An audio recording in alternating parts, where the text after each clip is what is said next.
We are live once again, back to back. There he is, Marco D'Amico, fresh from the Bell Center in the aftermath of the Montreal Canadiens. Skating off with a 4-2 win over the visiting Philadelphia Flyers. Marco, brother, we kind of had a feeling the game was going to play out the way the game played out. Welcome to the show, Florian Xhekaj. Welcome back to the show, Arbor Xhekaj. Welcome to watching your boys, Simona Xhekaj, with the surprise visit. You know what? I'm still a sucker for this, man. I'm 46 years old. I love watching parents' reaction to their children playing professional sports because, as my mother likes to remind me, I will always be her little boy. No matter how big or how old I get, I will always be her little boy. And I related to that watching Simona Xhekaj, who, by the way, I don't know how many people were aware of this. When the Xhekaj bros woke up from their nap, Mom was waiting for them in their home. That's what Florian had mentioned. I mean, what a performance by the Xhekaj brothers, wasn't it last night? Special night. Yeah, I mean, all the motivation in the world to not only play in a very important training camp, but also in front of your mom, right? It's the first time you play on the same team, at a professional level. And I mean, I think above all, I think Florian did really well in terms of asserting himself at center. And I think that Arbor Xhekaj really showed, that he was able to shed some good weight this summer, which is hard when you're at home having mom's cooking. Take it from me. But I think that he was very fluid on his skates. He was better in his decision making. Yes, he took a bad penalty, but as Martin St-Louis said, this is the time of the year where it's okay to send a message because there's nothing on the line. Do it in a third period with the game tied. We're having a different conversation. So I think Arbor, as Maran points it out over here, much quicker. I mean, you shed about, what was it, like a 5% total of his weight? That's a lot. And so you really see the explosivity, the first 2 or 3 steps. And I think that one of the things that really impressed me the most, the combination with Carrier was very interesting. I found that Carrier felt like he could go up the ice with the puck a little bit more than we've seen him do, specifically because he felt comfortable in the fact that Arbor was so mobile and able to cover the ice so quickly. I couldn't help but think multiple times during the game. I had one hot take in my own head watching, preseason game number 2 play out. I'm going to spit it out at you right now. Watching Florian Xhekaj do his thing. And I was reminded of this, and let me remind you right now before I get into my hot take. Marco D'Amico joining McKenna and Starr on TSN 690 every Wednesday at 8:05 for Habs breakfast. So there's never enough D'Amico to go around, and he made his season debut with us this morning on the show, and it was a good hit, and I know our audience certainly appreciated that. But we get a chance to go a little bit more in depth here, you and I, right here in a more prolonged version. So Marco doesn't know my hot take yet, and I'm going to spit it out at you right now. I couldn't help but wonder, watching Florian Xhekaj make his preseason debut with his brother in professional hockey, I kept thinking, why did the Montreal Canadiens sign Jake Evans to that extension? When I watch Florian play his game, I'm like, damn. I mean, he's close to ready. I'm not going to go, full fanboy and say he's ready to jump into the show right now, but it made me think Canadians could have saved a couple of $1 million on the Jake Evans deal. That's where my brain. Tell me I'm crazy, or tell me I'm thinking logically. Both. Yeah. Okay. Yeah, and not because I want to come at and clap you here, but this is the way I see it. Go Jake ahead. Evans at $2.8 million with the way that salary cap is going to be a steal one way or the other. So if the Canadians ever need to move out Jake Evans, they're going to get assets or an asset for him. So I'm not really worried about that. You want your young players to force out veterans, make them make choices for you, right? And I feel like Florian is exactly the kind of fourth line center that Jeff Gorton and Kent Hughes want. God damn it. Jesus Christ, guys. I thought this was a safe space. Let me have it. Let me have it, brother.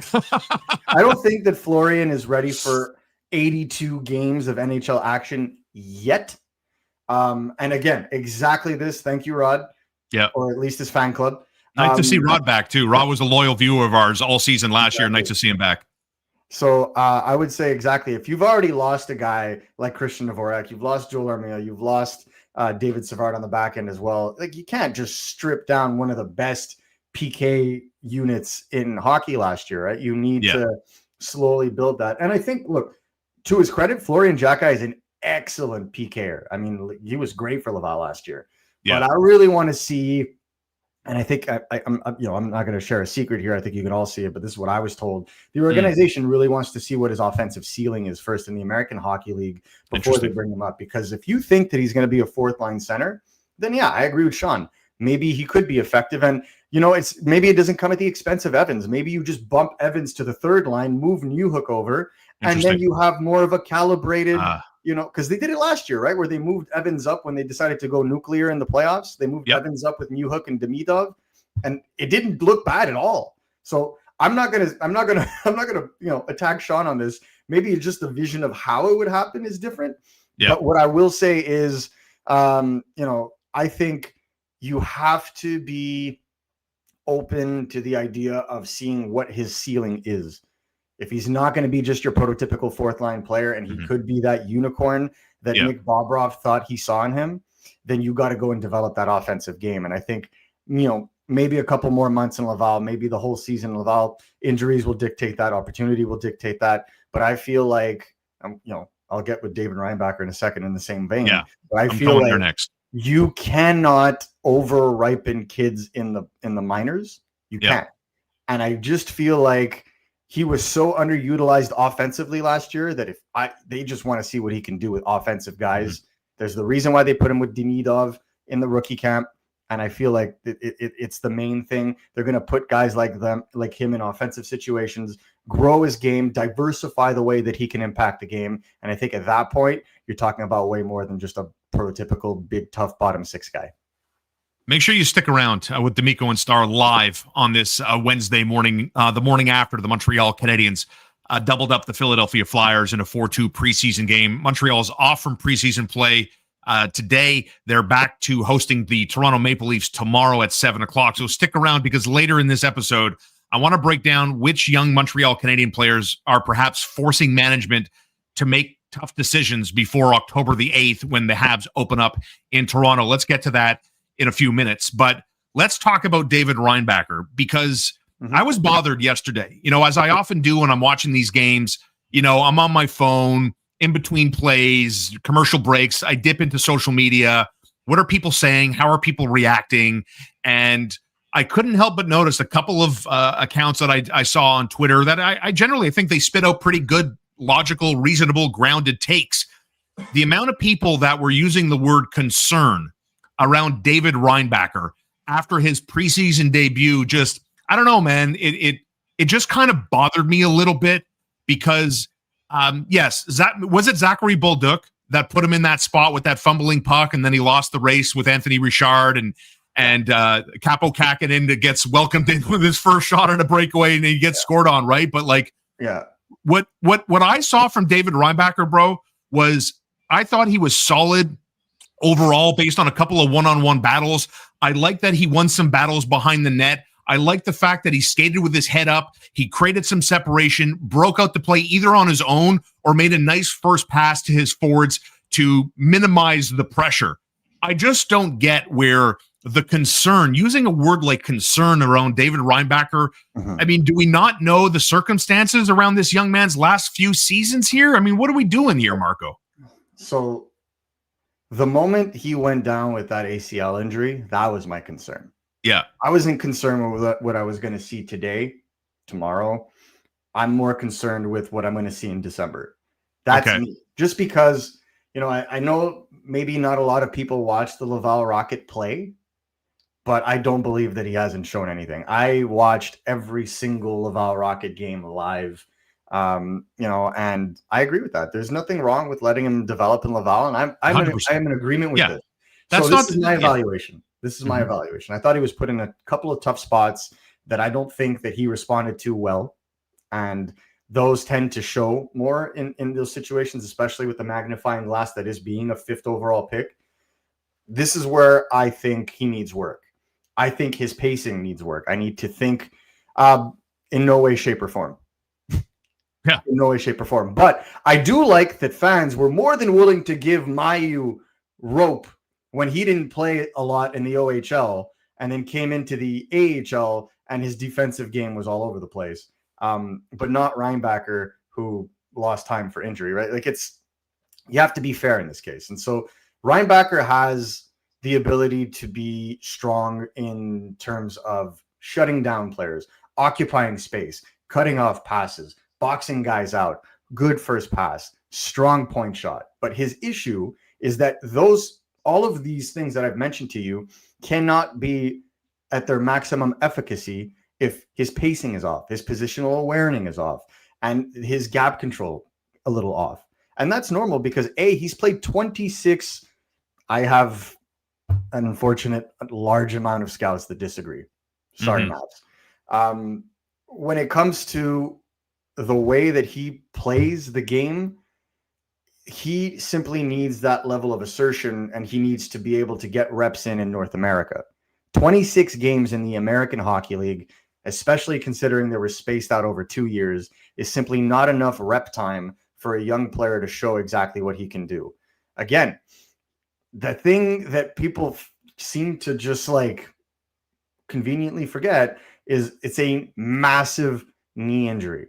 He did not play, could not properly train his lower body until midpoint this summer. Like, these are difficult things to come back from. You need the reps. And so when I spoke to Pascal Vincent about Reinbacker, he said, listen, I don't care what he does this camp. Very much likely coming back to Laval. We're ready to work on him. We're ready to provide him all the minutes in the world to get to that point.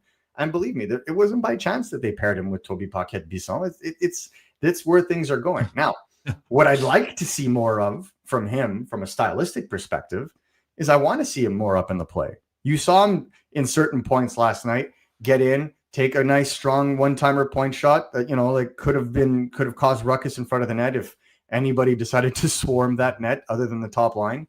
I felt like defensively, he calmed a lot more games than he caused in terms of problems. There was that 3 minutes from the moment the Richard goal happened till his next 2 shifts where he was a little nervous, and then things kind of calmed down.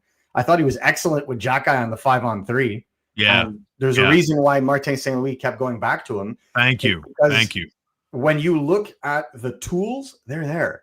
Yeah. But sometimes it's about putting them together. And I bring up a lot of other defensemen in the NHL that kind of took their time to eventually reach those statuses.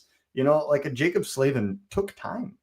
Now he's one of the most elite defensive defensemen in the NHL. Well said. They take a little bit of time, especially Slavin, obviously American, played in North America, especially when they're coming over from Europe, right? And so you have Axel Sandin-Pellikka in Detroit, also having a little bit of time adjusting to the North American ice. You have Dmitry Simashev picked right after Reinbacker, having a little bit of time getting used to the North American ice. It's a real thing.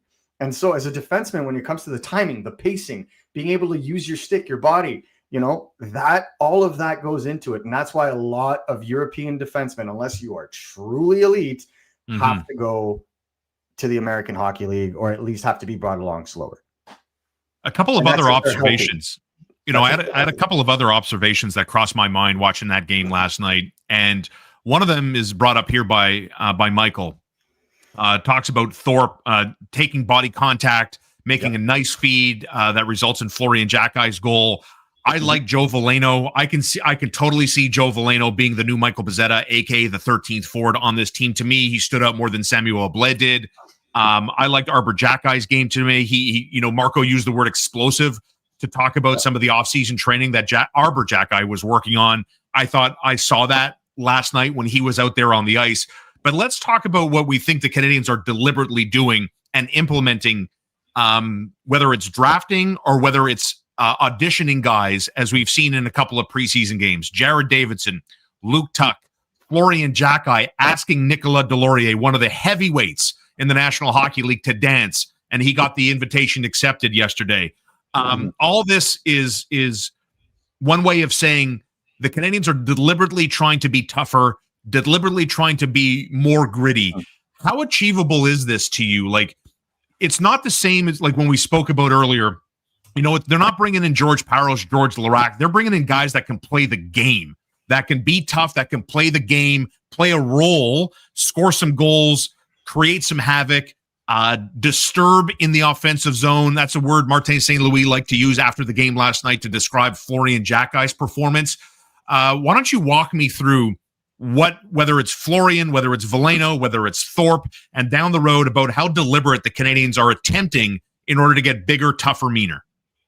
Yeah, I'd also add Samuel Blais to that conversation. I thought okay. he was throwing hits even when he had the puck on his stick. Like thank you, Ari.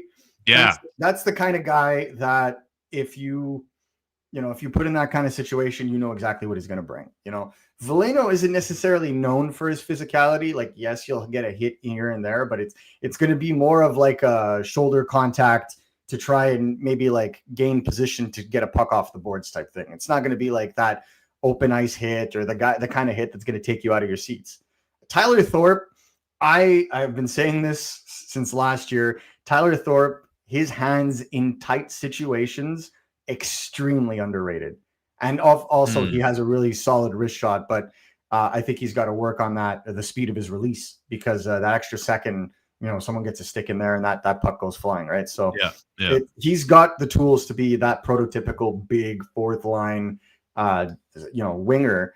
And I mean, we've already spoken about Florian. So the Canadiens have made kind of a call on that identity that they would like to have on their bottom six. Hayden Papanikis is another selection. Unfortunately, mononucleosis, so not going to see him in this camp. But again, nice, big, lanky center that projects to be, an Adam Lowry type of player. So those, again, very valuable in your bottom six. One guy in the bottom six that doesn't fit the profile but fits the style is Vincent Rohrer. Yeah. And that guy was flying last night. And yes, it didn't result in any offense, but he definitely didn't hurt the team. Let me tell you, I think he was really good at trying to help, the defense trying to get out of their zone. He was a buzzsaw in terms of the forecheck.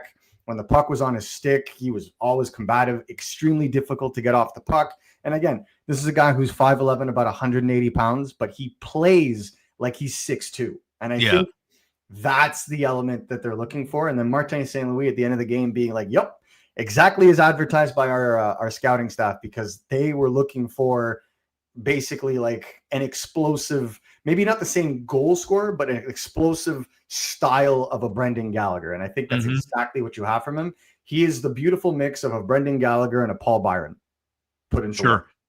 I get that. We're going to get into how Joshua Roy came across. I'm a little confused about Joshua Roy. I'll explain myself in a couple of minutes, but my other observation I want to get to and get Marco's reaction to is I love pressure. I love pressure situations. And I think when we're talking about the cutthroat world of professional sports, I'm not going to lie when I tell you that multiple times in that game last night, I thought about Kirby Dach and the pressure of Kirby Dach that exists about, taking that 2C role, trying to lock it down, and looking over his shoulder at multiple options that the Montreal Canadiens have, whether it's Evans, whether it's Newhook, whether it's young guys trying to make a name for themselves, right? And his line mate too, Patrick Laine, the pressure to keep a top six role, because I want to see if I can put this comment up if I can find it. We're getting so many comments. Thank you so much for all this. Here it is, Jason. You guys are awesome. I like Zachary Bolduc, very noticeable. And you saw him yesterday. It's going to take a minute. He's going to learn to play with Lane Hudson, because Lane Hudson's all over the place, and Zachary Bolduc doesn't know the ins and outs of 48's game just yet, but that'll come, I'm sure. But Jason brings this up, and that, again, just to reaffirm my other point about, you have the organization, the coaching staff has options that if you're not going, or if you're sloppy in your decision-making, you've got young bucks breathing down your neck that may take that role. So what did you notice from expand on Zachary Bolduc and the Canadiens game last night and his performance? Yeah, I found he was very aggressive, which is exactly what the Montreal Canadiens are looking for. Players that are difficult to play against. I thought there was some excellent passing going around. Just still trying to find chemistry. I mean, thank you, Tip. What I will say, though, is, and this is no disrespect to him, but I think the only person Alex Newhook has found chemistry with in his 2 years with the Montreal Canadiens is Nick Suzuki. So I find that it's difficult for a guy like Bolduc to kind of come in and try to be involved. Joshua Roy looked mobile, faster in the first period and then kind of fizzled off. So it really did feel like that line was just kind of like a fish out of water scenario. So I don't think the chemistry is necessarily there. They may need significantly more reps to get going. But Zachary Balzuk's shot, that shot is a solid one. Yeah, you saw heavy. him on the power play, them trying to set up that 1T in the bumper. That's not by accident. I don't agree with that power play setup. I think Balzuk would be better served on the second wave below a certain Noah Dobson. Yeah, we have other episodes for that. Where I think Balzuk is really going to make a difference, though, is puck retrieval. And I think that was key. His board battling was excellent. His puck retrieval was strong. His forecheck was strong. And he did not put himself out of position. So, again, all the basis of a really smart eventual top six winger. And I think the element that I appreciated the most is when there was one guy battling in the corner, here comes the train, and Zachary Balzuk is right in there for puck support. And boom, you keep offensive zone possession and they continue to roll, right? If they had a little bit more finish on that line, perhaps that would have resulted in more offense. But unfortunately, you take the micro observations where you can get them. Let's talk about Joshua Ottawa. You bring up Zachary Balzuk, played over 13 minutes yesterday. 91 seconds of those 13 minutes came on the power play. Joshua Ottawa, 12 and a half minutes, 41 seconds on the power play, and, finishes a +1, had 2 block shots yesterday, and, was noticeable and then wasn't noticeable, which I think just brings my point home. I don't know who this guy projects to be. I don't know how the Montreal Canadiens are trying to mold him into the player perhaps they envision him to be. Let's talk about him for a second. Some of the comments here, as Al points out here, he looked better than last year. And credit to Joshua Ottawa for having a more professional offseason. Let's put it that way. But something's missing. So I'm not the only one. What did you take away? Decisiveness. Interesting. Right. So a lot of the times last night you saw him in an offensive situation, right? You got a 2-on-1. You were attacking the zone off the rush, and you saw from a mile away that he was looking for the pass, right? And I think that's really it becomes easy when you're predictable to defend against someone, right? And I think that's the key here. The other aspect of it is, again, and this goes back to Junior, just very perimeter, right? And when the ice isn't open, and it's what a terrible word. What a terrible word. It's preseason, right? So things are already open as is. Can you imagine that kind of style in March, April, May, June? That's where the issue becomes problematic. So you got to be fearless, and this is where I like a guy, for example, like Rohrer. Rohrer, straight to the net, doesn't even care. Exactly, straight to the net. And I think that's the key, right? When you realize that, or when you find ways to get to the inside, that's where you're really able to create that kind of offense. And again, like many fans, you see the way the Canadiens are trying to build out their bottom six. You see the way they're trying to bring in guys with talent, but with, another element to it. And I've always said this, if you're going to play on the bottom six, you either need to be a bruiser or you need to help in special teams. I think Joshua Roy is a guy that would be fantastic moving forward on a second power play wave, but you got to be able to bring it, at 5-on-5. And so that's the trade-off here. And I feel like, even if he doesn't make the team and he goes to Laval, he's probably going to have a very big season in Laval. Sure. Whether that makes him a prime candidate for a call-up or a potential trade bait piece for a team looking to get younger and wanting an NHL-ready kind of player, that remains to be seen. But to me, until he can get to the inside with regularity and not depend on power plays for offensive production, that is what will forever hold him back. I thought personally, because of the increase in speed and explosivity, that would be a little easier for him. But there's that hesitancy in his game where he's got to get a little bit more decisive. If he can really kind of get over that and play with a little bit more oomph, I think we may see a better Joshua Roy before the end of this camp. I know you touched on special teams earlier in your point of view when we were talking about 5-on-3 situations where David Reinbacker was being utilized. And I want to talk about, how we think the power play is probably going to sort itself out.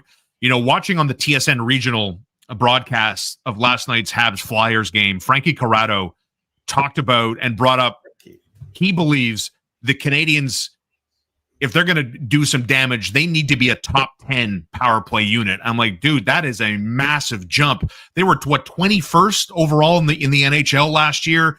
And as we spoke about, Montreal was a very undisciplined team, top 10. I think they were 6th most penalized team in the National Hockey League, right? So there's work to do, special teams, shorthanded, and with the man advantage. But I don't know how achievable, even with the Dobson and the Hudson and Caulfield looks like this guy is ready to find another level to his game. Ivan Demidov, let's see what magic this young man can perform. But I honestly think if they can get to 15th this year, make the jump from 21 to 15, I think that's going to produce enough points that could get them over the line and get them back into the playoffs for back-to-back years. I mean, how aggressive is Martin St. Louis, do you think, going to be in getting this power play potent right away? Is it going to be a challenge with all the talent they have? I think it's going to be a challenge with the strategy that they have. Okay. So they don't want to break up the 5-on-5 lines, but I already want to break up the 5-on-5 lines as is, right? So that's the reason you have Demidov with Laine and Doc on the second wave, right? So to me, I agree with this one right here. Yeah, Yeah. So the way that I see it is Noah Dobson has a cannon of a shot, right? And you want someone that plays on the right circle that could basically feed both Noah Dobson and or Patrick Laine at the other circle. The Canadiens have 2 playmaking right shot centers. One of them is playing on the first wave. His name is Nick Suzuki. Perfect place to put a guy like Kirby Dach and get it started on the power play. Because if there's one thing he can do, it's thread the needle. And so I feel like he'd be better suited for that. Whereas an Ivan Demidov, him and Lane Hudson have been playing together all summer. That is already like something that we've seen before. So if everybody remembers, when Lane Hudson got injured last year, it was a diamond formation comprised of Hudson, Demidov, Caulfield, Suzuki, Slafkovsky. And they scored twice in that game, right? And I feel like it's not by chance because they move it around because it's so hard to defend along the boards when the players that you have there, be it Caulfield, Suzuki, or Demidov, are so elusive. And then Lane Hudson just patrolling that blue line makes it easier to receive a puck and immediately distribute. I think that's more conducive to the style that Canadians want. Now, if you want to throw in a guy like Bolduc, who is a snapper in the bumper, well, then I believe that you need to use him as a decoy in that case to open up ice, for example, for a Noah Dobson bomb at the point or a Patrick Laine at the other circle. And then whether it's Brendan Gallagher, Alex Newhook, you name it, that's, playing in front of the net, a guy that can clean up the garbage. So they're trying stuff, but eventually I feel like they're going to have no choice but to rethink the way that they're looking at it. Cause I haven't personally liked either power play wave to start. Agreed. Agreed. And we said this at the top of the show. We're not going to make definitive calls on anything after one preseason game each. Hey, why don't you guys let us know in the comments right now? Are you ready for a surprise?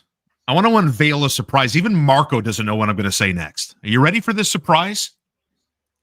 Would you like to be a part of the show live when D'Amico and I take these beautiful bodies, the body is a temple, and these beautiful faces? You can come and be a part of this show live this season, starting in the month of October. That's all I'm going to say for right now.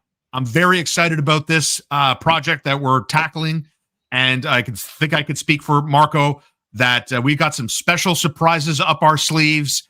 And like I've been mentioning here, the road to 20,000 subscribers, right? It's the journey. You're a part of it. We're a part of it. We're making it happen together. So let us know in the comments, like right now. We're going to take this show live, and we want you to be a part of it. Now, as you see here, Bob Baird, thank you for the comments. Denver Habs guy, you see those little icons? These are members of our show. And lots of perks and privileges come with that. In particular, when Marco and I put together our episodes, members of our channel get priority. They get to see it before it's released en masse. And you can be a part of our show. Be a member for $2.99 a month, and you can cancel anytime. There's no commitment or anything like that. Now, let's get into this before we say goodbye today. As we've talked about, I believe the Montreal Canadiens have answers to positions, okay? I'm going to start in goal. I'm good. Montebo, Dobesh, to me, it's case closed. That's the tandem. You're on board? You're on board. Yeah, well, I will add this. I know there's a lot of hype when it comes to Jacob Fowler. Do not make the same mistake that other teams like the Florida Panthers with Spencer Knight, or the Buffalo Sabres with Devon Levi, or heck, the Montreal Canadiens with Carey Price at the very beginning of his career. Yeah. Don't throw these guys to the wolves right away, because it may take them time to come back to their actual progression curve. Yeah, we will be live on the road at one of your favorite Montreal Canadiens establishments. What else can I say? In the downtown core. That's it. Leave it at that. That's it. We're doing it. Sounds great. Thank you, Bob. A live show with a couple of pints. Sounds like a good outing. It's going to be a great outing. I'm looking forward to meeting so many of you, and hopefully you can be a part of this, right? So to me, the Josh Anderson, Jake Evans, Brendan Gallagher line is locked in. For what feels like the first time in 30 years for me, the Montreal Canadiens have a legitimate dominant line. And by that, I mean, the old argument, if you took him off the first line, is he a first-line player on any other team? The answer for me is yes, when it comes to Nick Suzuki and Cole Caulfield. Juraj Slafkovsky looked good to me yesterday. Let's talk about the third line. Our pal, Bob in Denver, I think it's a great question. Denver Habs guy. Build the third and the fourth line, Marco. I think the Evans line is already built. What's the fourth line look like? Ask me in a week. I think it'll be Newhook, Balzuk, X. And X could be Xhekaj, X could be Owen Beck, X could be Joshua Roy. Well, I mean, Xhekaj on the wing or Newhook on the wing. It's not going to be Joshua Roy, bro. I think he's lost the race. I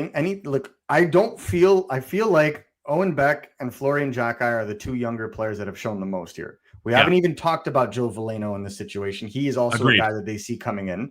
Well, I say he's my Michael Pezzetta. I think he's the 13th guy. I think the Canadiens are going to actually ice 14 forward this year, right? They can afford it. Obviously, they're not using LTIR. There's none of that problem. But I feel like they're going to have 14. I think that Veleno is going to be one of those 14. It's who's going to be the 12th guy, the one that's playing on that third line, and then who are going to be 13 and 14. So to me, 3 open spots, 7 guys. And I think this is where things are going to start getting interesting. The thing is, yeah, exactly. So Cole is correct. Vincent Rohrer is a guy I want to see in that combination. I feel like Rohrer is exactly what a Newhook needs, and he would feed on what a guy like Balzuk already does. So I think that combination could be interesting. Not sure about the offensive ability in that regard, but we will see. Owen Beck is an absolute star defensively already. Could already just be your prototypical fourth line center, in my honest opinion. But there's more to that game, in my belief. There's more to his game. There's more offense to be found. But if I could just inject one thing, like it appears like Martin St. Louis has pulled Beck aside. Arpon Basu wrote a great piece on the Habs psychology with Owen Beck. Like it sounds like they're telling him to don't stress about the offense. They kind of want him to bear down on defense, which maybe is an indication about where he's likely to trend, right? So I was in that scrum when Arpon was asking Owen about this. And so basically Beck got bogged down from the offensive production because if you remember at the time that he was sent down last year, he was playing on that second line because Doc got injured. It weighed on him. And so Marty went up to him and said, listen, we want you to not worry about the offense so much and just be a complete player the way that you have always been. And I think that kind of helped him when he got back to Laval and he was really impactful. But, you know, as Arpon wrote, it's about finding your identity. And if Beck can find his identity, well, then you have yourself, a can't miss bottom 6 guy because he wins a ridiculous amount of faceoffs. You can play him on both special teams. And this is a guy who's just scratching the surface of his offense. I feel like his IQ is elite, but he hasn't played with players that could follow that, in my opinion, right? The only one in my 2 cents, the only one really has been Florian Xhekaj, and their combination was great in the playoffs. Not necessarily productive from an offensive perspective, but they dominated at 5-on-5 in terms of possession. So I like that. And then obviously we've spoken about Florian, right? So I don't really know, but I will say this. I don't think they bring on Florian as a 13th or 14th forward. If they cannot find a rookie to really rise above and be an NHL starter right off the bat, then it will more than likely be a Kapanen with Veleno and Sami Bled rounding out the lineups. But again, there are 4 preseason games left. There's a lot of runway still to cause some surprises. Owen Beck was the one that surprised in game 1, despite Oliver Kapanen having the best opportunity. Florian Xhekaj playing with mostly AHL talent, and he looked really strong as well. So we'll have to see what happens there. You talk about the 4 preseason games left. As I mentioned earlier, Habs are off today from preseason play. Toronto's who they face next at the Bell Center. Mm-hmm. I mean, I'm kind of itching to see Kirby Dach, which takes me to my final point here I want to bring up, because we have to cut it short today. We'll be back with another episode tomorrow, and we'll have a Friday show for you a little later than usual. Looking to have a little bit later audience, and we're going to test that out on Friday after the Canadiens host the Leafs on Thursday. But my final point, I suppose, Marco, is around Kirby Dach. I hope to see him on Thursday, but more importantly, now that 2 preseason games have been played, you saw Demidov and Patrick Laine together, right? With Oliver Kapanen. The first line made its preseason debut, and again, I'll reiterate, looked fantastic to me. Mm-hmm. Yeah. How important? Can we read anything? Because I think I want to. I think I'm going to choose to read into who MSL ices on Thursday night. Like, who's going to get their second look? I kind of also want to see Florian Xhekaj. And I'll tell you this, if Florian Xhekaj gets the game on Thursday, I'm going to read something into that. So what do you think about the roster complexion for Thursday night? Well, they haven't cut anybody other than Owen Protz, right? Yeah, they sent. I don't know if Simona drove him home, but yeah, I saw that. Yeah, on the way to Hamilton or Brampton, sorry, together. Yeah. But the idea to me in Thursday, I think, is going to be a final session for a lot of guys, because you also have to factor in that Laval Rocket training camp starts October 1st. You're going to want to send some guys down, probably by Saturday. So it may be the last opportunity for a certain group of guys to go out there and do their thing. I think it would make sense to start Dach in that game, simply because you have the last change at home.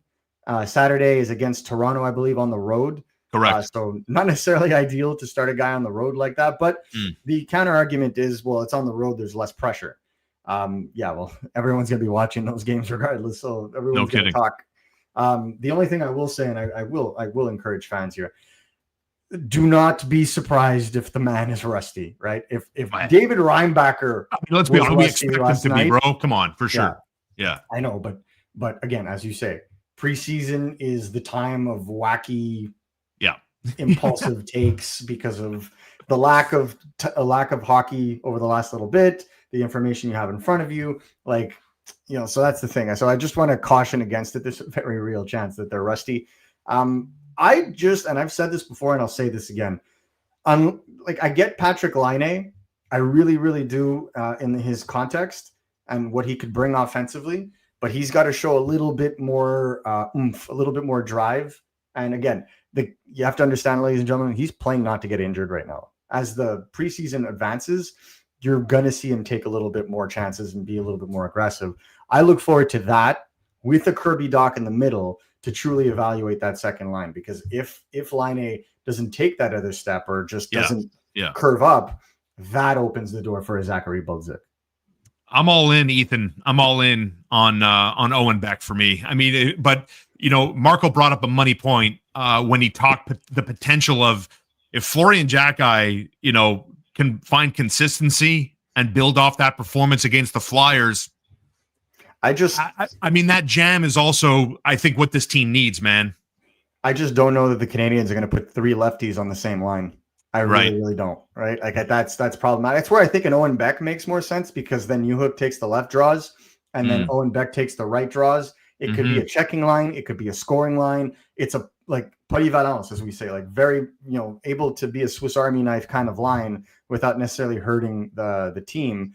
Yeah. But man, you really just, you're at a point where, and I get fans, you just want to see the best players. But sometimes, even if the player is better, it's not better for the player to be there, because that player can get a whole lot better if you take a step back.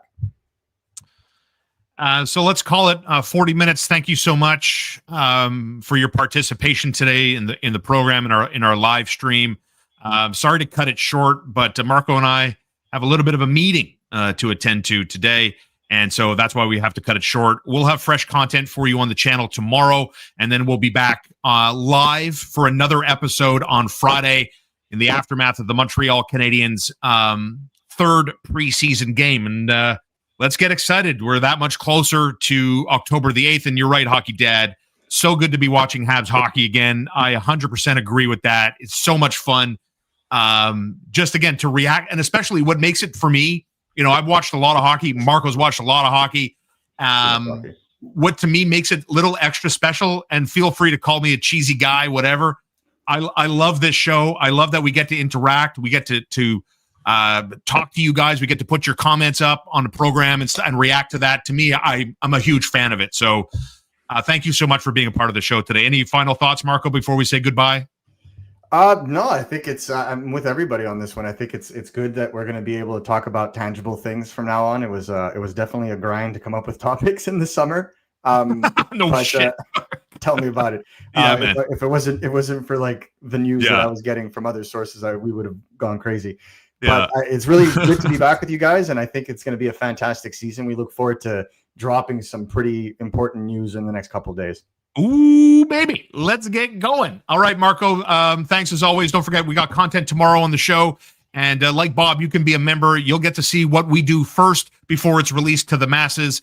The link is in the profile of our YouTube show. And then we'll be back live on Friday after the Habs and Leafs get going, okay? So for Marco D'Amico, I'm Shaun Starr. Thank you so much for being a part of our live show today. And we will see you on youtube.com tomorrow. And then again, Friday live. Watch out for that announcement. It's coming fast and furious. Have a good day, everyone.